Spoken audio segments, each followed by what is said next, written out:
we want your calls first, though, on whether we need tougher fitness tests for the police. 0207 862 2222 is the number. Do tell us what you think. Some forces in England have reportedly made the tests easier, less rigorous. They've lowered the running requirements, for example. The new standard level for the annual bleep test, which sees serving officers run back and forth to an increasingly frequent bleep sound, has slashed more than a minute off the total amount of time spent performing a light jog. So it's now just 3 minutes and 8 seconds. Well, according to the Sunday Times analysis, tests in England and Wales are among the easiest in the world, with Italy, Germany and the US all requiring higher standards of fitness from would-be police officers. So what do we think of that? We'll start with JJ on this.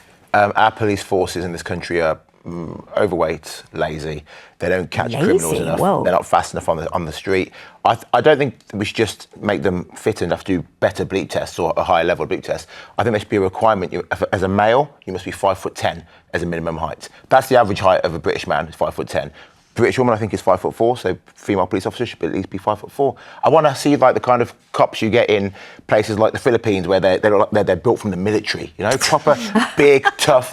They go to the gym, they're fit, they can jog for blocks and hunt down criminals. Not to some guys who are, I know it's a stereotype, but literally, as I'm seeing cops walking around, I'm thinking, you look like you work in a donut shop. You don't look like you're going to protect me. If I want to steal something, I know I can get away from the police because they're so fat and lazy. Gosh, fat and lazy. That's very grateful for the fact that they risk their lives every single day to keep you safe. Yeah. I mean, let's go to Penny on this. Well, no, I think it's fine because actually nowadays, as we know, in terms of, you know, if you're talking about running after somebody, you know, the easiest thing in the world, particularly if it's somebody's mobile phone, which I think we are now the mobile phone capital, being in terms of being stolen, theft, yes, being stolen. You know, you want somebody who can actually look at how to do it, go and find that person, and then go mob-handed to go and get the mobile phone back. That would be great. I think that nowadays, so much of the stuff that is happening is cybercrime. We need people who are good at doing all the stuff on the computer.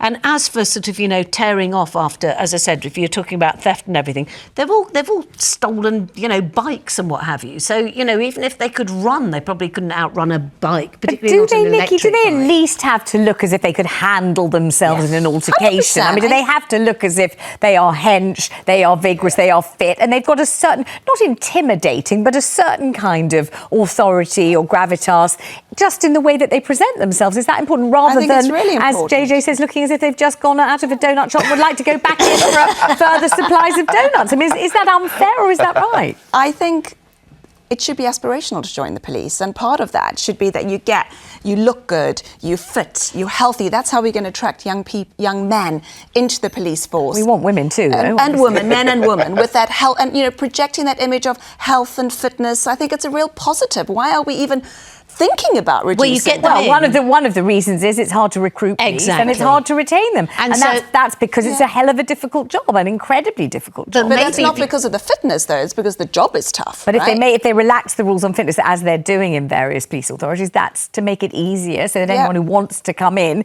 has the chance. And then you make let's have a chat with Ian in Portsmouth. He's on the line. Ian, what do you think about this one? Should the requirement be rigorous in terms of fitness? I think it's a mixed thing. I think it depends what you should be doing. Like if you're in the office, you're doing all the cybercrime. It doesn't matter. If you're out on the streets, you're policing the football, you need to be big. Do you frequently see the police officers that JJ's just described rather unflatteringly, those who are, you know, smaller of stature, those who, you know, maybe enjoy a second helping of pie, those people, you know, do you see those in the sort of front-facing jobs that you're talking about in football grounds and places like that? Football are normally quite rigorous, but just walking down the streets, they actually are slack. And how do you feel about that? I just think, well, I'm 57. I'm in okay shape, but I mean, I should not be able to think I can beat up a police officer.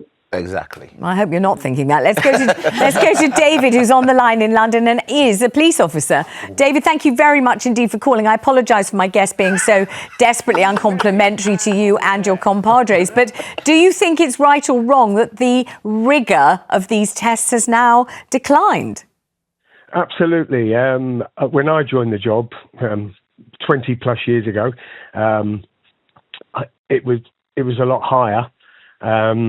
So, and it's gone down over the years, and it's JJ mentioned earlier he's seen some coppers that look like they work in a donut shop, but don't be deceived, because I've worked with some coppers who may look like they work in a donut shop, but I have seen them, the speed they've got, and they're actually deceptively fit, because size doesn't necessarily mean that you're unfit, because obviously JJ's quite a buff guy, isn't he? I mean, he